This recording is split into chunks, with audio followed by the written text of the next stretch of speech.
Estábamos escuchando a una persona que estuvo privada de su libertad afuera de la escena política con una justicia que se utilizó como arma. Por eso estamos con el fiscal Federico Delgado, que además ha escrito muchos libros sobre el tema. Buenas noches, Federico. Gracias por estar en Fuego Amigo. Gracias por invitarme. ¿Qué pensás de esto que está diciendo Lula, además de quiero volver, quiero derrotarlos y también probar mi inocencia y todo lo que tuvo que pasar adentro de la cárcel, básicamente?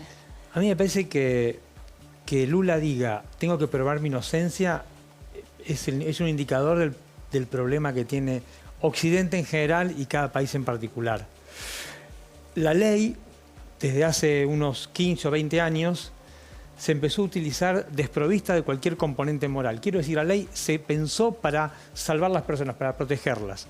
Desde hace algunos años, la ley se la utiliza para destruir personas, para invisibilizar, para encarcelar a los pobres, para lo que fuere, pero no para proteger las personas y hacer más gordos los derechos. Argentina, Brasil, Uruguay, Paraguay, España, Francia no han escapado de ese proceso. Tiene que ver con esto, con una transformación de las instituciones, con que nuestras constituciones dicen una cosa, pero en la realidad pasa otra.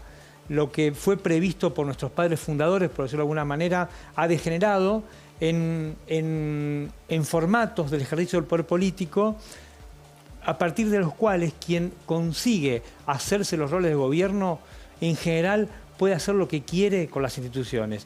Torcerlas, someterlas, utilizarlas para otros fines. Y el lawfare, que digamos está tan de moda ahora, es una práctica que se utilizaba mucho en la antigua Grecia cuando se derrocó a Pericles, que fueron los 150 años de democracia con esclavos y todas esas cosas que hubo en Grecia, pero democracia al fin. Se lo utilizó ya en aquellos años. Hay textos maravillosos utilizando cómo se hacían cosas parecidas a las que vemos ahora nosotros. Y bueno, me parece que es eso, y es un proceso terrible de degradación de la vida pública en el que todo lo que fue pensado para que las personas puedan fundar la libertad y vivir en sociedades de una igualdad relativa, se transformó en procesos, en regímenes políticos en los cuales hay una minoría que disfruta muchísimo y una mayoría que sufre la hostilidad de esa forma de ejercicio del poder. Ahora, vamos al caso de Lula, después entramos en la Argentina, tenemos un informe para hablar del lawfare acá, o si hubo lawfare, no, discutirlo un poco, pero en el caso de Lula, ¿no? ¿Qué confianza le queda al ciudadano brasileño, bueno, o al ciudadano de cualquier país que mira el caso de Lula con la justicia? Porque nadie serio puede discutir que corrupción hubo. El tema es que no sabemos de qué manera, porque la justicia nunca la va a decir y encima la justicia quedó realmente sospechada, ¿no? Moro terminó siendo ministro de Justicia a Bolsonaro, le encontraron mensajes indebidos con el fiscal, quedó todo teñido. Sí, acá en Argentina tuvimos nuestro lavallato. Digamos, yo participé de un pedazo chiquitito, una rama, claro, chiquitito y sin arrepentidos, sin nada extraño. Llegamos a un juicio oral que algún día quizás se hará, pero nuestro trabajo terminó. Y en aquel momento interactuamos bastante con la gente de Brasil y se veía lo mismo que después a otra escala se pudo ver acá también. Digamos, hay herramientas que son maravillosas por la eficacia que tienen, que tiene que ver con esto de que un tipo pueda negociar con el Estado de libertad a cambio de contar delitos o negociar dinero, incluso los delatores premiados.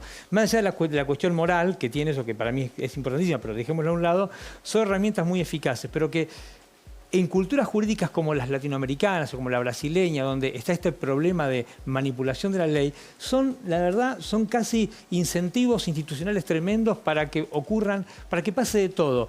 Había cosas buenas, había juicios razonablemente llevados adelante y había cosas que eran horribles. Y me parece que a mí, hoy creo que lo dijo Caruso, que uno de los indicadores más fuertes fue que Moro terminó siendo ministro de Justicia de Bolsonaro, ni bien asumió el gobierno. Y eso me parece que tiñó de alguna manera. Es como que Bonadío hubiese sido el que casi, ¿no? Bueno, pero básicamente, digamos, por eso fue muy parecido, digamos, el uso de instituciones que en sí misma uno puede discutir su forma ética, pero no su eficacia, se utilizan de un modo que no está sometido a la ley. El problema es que los jueces, los ministros, los diputados, los senadores, las empresas, no están sometidas a la ley. Digamos, la ley se aplica de manera muy desigual, en algunos sectores sí, en otros no, otros la pueden eludir u otros tienen la posibilidad de hacer la ley para ellos para ellos tenerla siempre un poco, sufrirla un poquito menos. Entonces me parece que ahí hay un problema, y eso es lo que tuvo Brasil a su manera, lo que tiene Argentina a su manera, lo que tiene España a su manera,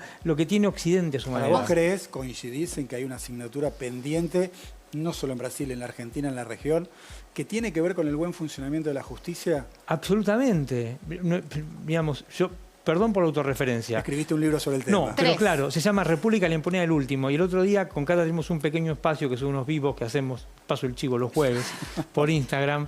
Y justamente hablamos de eso, de las cuentas pendientes. ¿Y por qué hay una cuenta pendiente? No solo hay una cuenta pendiente por la corrupción. Hay una cuenta pendiente porque si cualquiera de nuestros papás jubilados, para conseguir que su jubilación la pueda cobrar bien, tuvo que hacer un juicio de 4 o 5 años. Un amigo que perdió el laburo espera 10 años para cobrar la indemnización. La quiebra del correo argentino, que hoy está en la cresta de la ola, chicos, empezó en el 2001. 20 años. Y hoy empezó a terminar.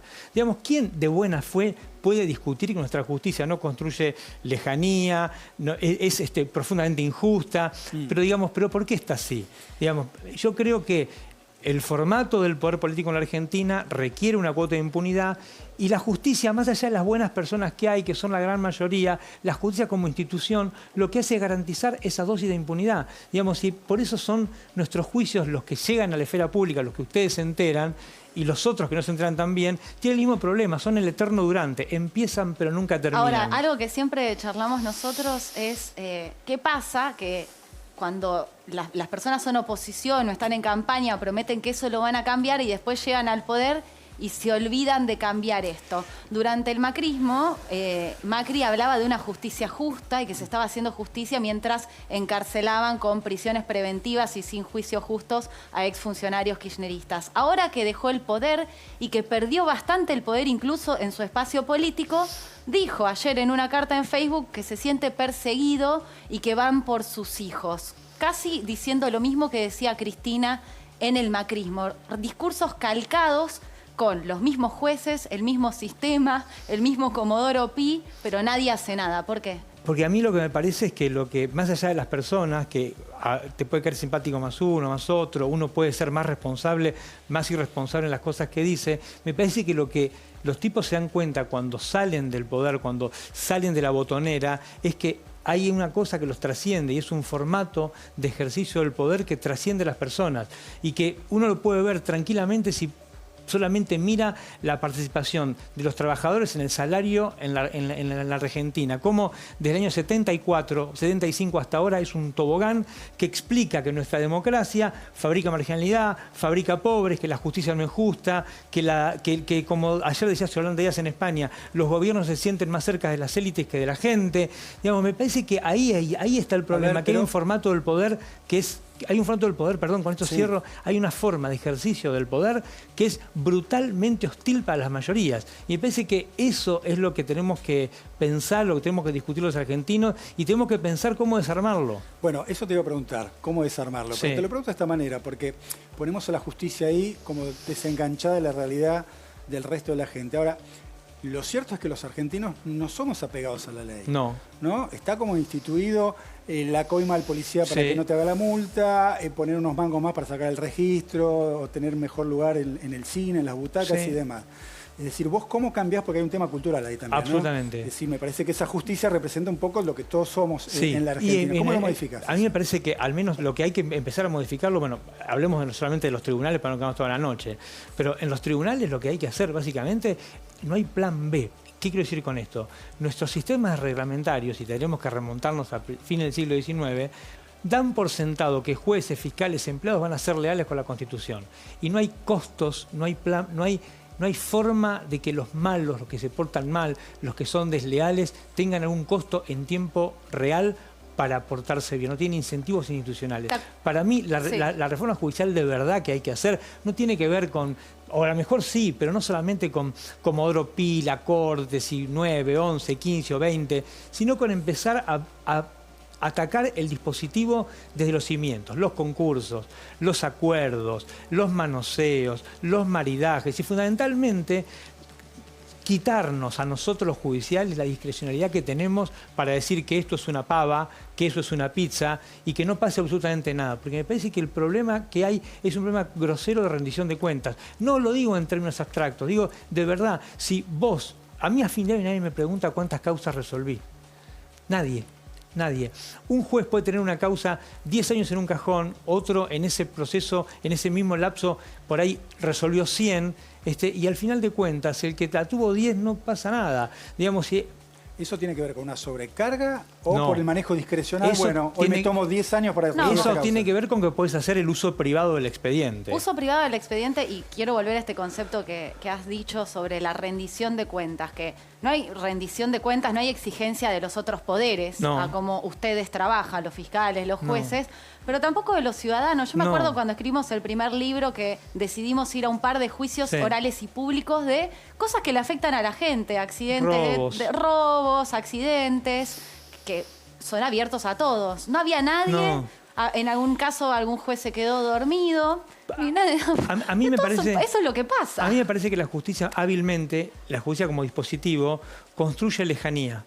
Hace, a través de la palabra, del lenguaje, de la forma de ingresar, de la forma de acceder, se para en un lugar que está siempre 3 o 4 escalones encima del hombre de a pie.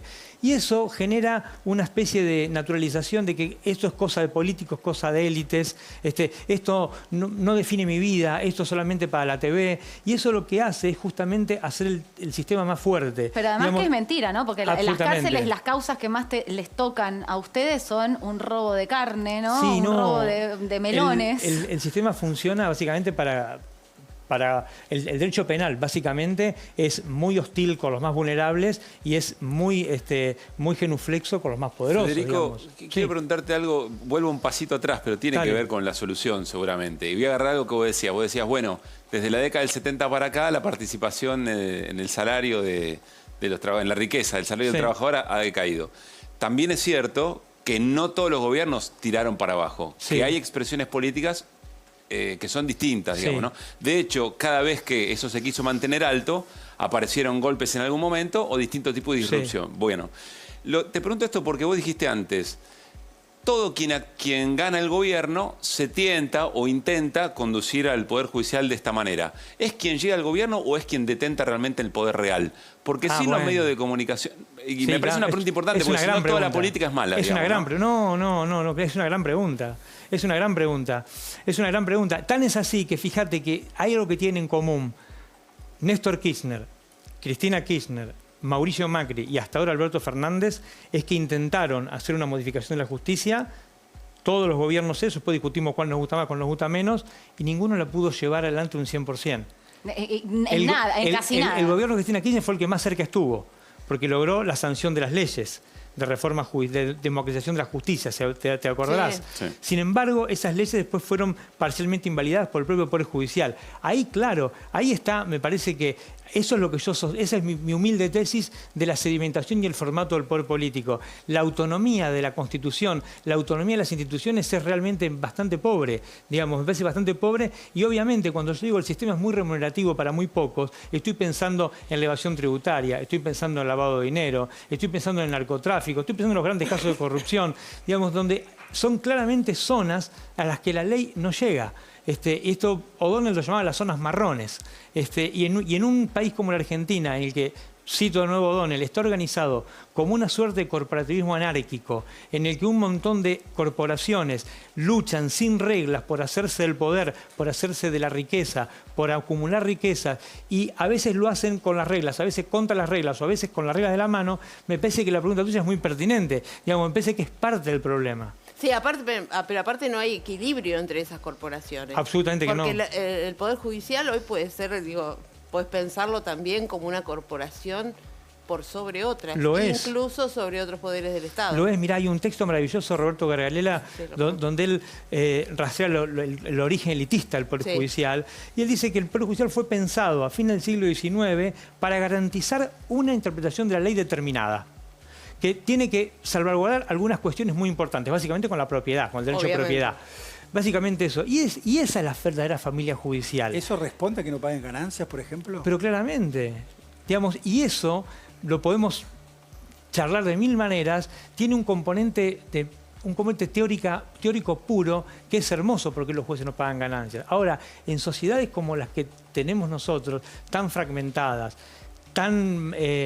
con tantas diferencias, con tantas desigualdades, en los que el salario paga ganancia, y los argentinos hemos tolerado que los salarios paguen ganancia, y por ahí eso es terrible. Y por ahí que no lo pague Google, por ahí no podemos aplicar la tasa Google, no aplicamos la tasa Tobin, pero el salario paga ganancia. Bueno, si en ese esquema de esa vida pública todo el mundo paga ganancias, los jueces también tienen que pagarlo, digamos, pero me parece que la discusión de los tributos es una discusión fantástica y es la que está discutiendo Occidente en este momento, no todavía nosotros, pero en algún momento saldremos de si Pfizer es bueno o mala y empezaremos a discutir cosas un poco más interesantes, ¿no? Que es la que hacemos con Cata los jueves. Digamos, están chiviando lo loco, los dos, paren un poco. Y son muy buenos los vivos de Instagram. No, porque a mí la verdad que a veces me pone triste como ciudadano que no podamos discutir estas cosas, bien, los tributos, que no podamos discutir cómo regular a las plataformas, que haya chicos que están con una mochila en bicicleta y sean monotributistas. Digamos, me parece que eso también es la justicia.